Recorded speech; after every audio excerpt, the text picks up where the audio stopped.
पनवेलच्या जनतेला नमस्कार। आज मी टॉर्च घेऊन आले, कुठे डोंगरात नाही आलोय, तुम्ही बघू शकता गार्डन आहे। पनवेल महानगरपालिका प्रभाग 17 सेक्टर 15 मध्ये आलोय। कचरा बघू शकता कसा साठलाय। टॉर्च घेऊन यायला लागते, वरच्या लाईटी बंद आहेत, सगळ्या इथे लाईटी बंद आहेत, तुम्ही बघू शकता।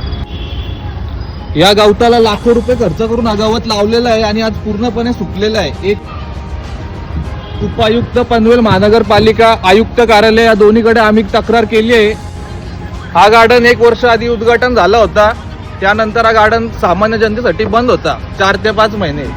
आम्ही पाठपुरावा केला आणि हा खुला केला। कचरा पण साफ होत नव्हता, तो कचरा आम्ही साफ करायला लावला आणि आज परत अवस्था तशीच्या तशी आहे। आरटीआय टाकलेली, त्याच्यात सांगण्यात आले 44 लाख रुपये जवळजवळ खर्च झालाय। लाखो रुपये पाण्यात गेलेले, गवत पूर्ण सुकलेलं आहे।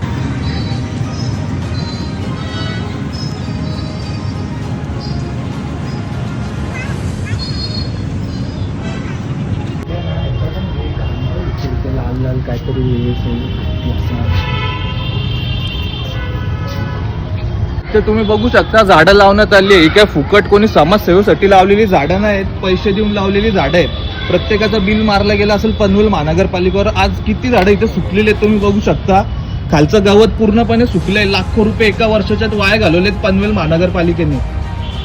कधीपर्यंत हे प्रशासन असंच काम करत राहणार आहे? पनवेल महानगरपालिका आणि सरकार, जनता हेच करणार आहे का? दिवस रात्र पत्र देत राहायचे का आम्ही पनवेल महानगरपालिकेला? व्हिडिओ बनवण्यामध्ये कोणताही वैयक्तिक स्वार्थ नाहीये माझा। मी स्वतः पैसे कमवतोय, टॅक्स भरतोय। पनवेलची बाकीची जनता पण कष्टाने पैसे कमवून टॅक्स भरते, पण आपल्याला परत काही सुद्धा भेटत नाही। म्हणून फक्त ही व्हिडिओ बनवली आणि जास्तीत जास्त पनवेलकरांनी व्हिडिओ शेअर करा, प्रत्येक फोनवर मुख्यमंत्र्यांपर्यंत पोहोचवा। तेव्हाच हा सगळा म्हणजे जो चाललाय ना कारभार तो बंद होईल।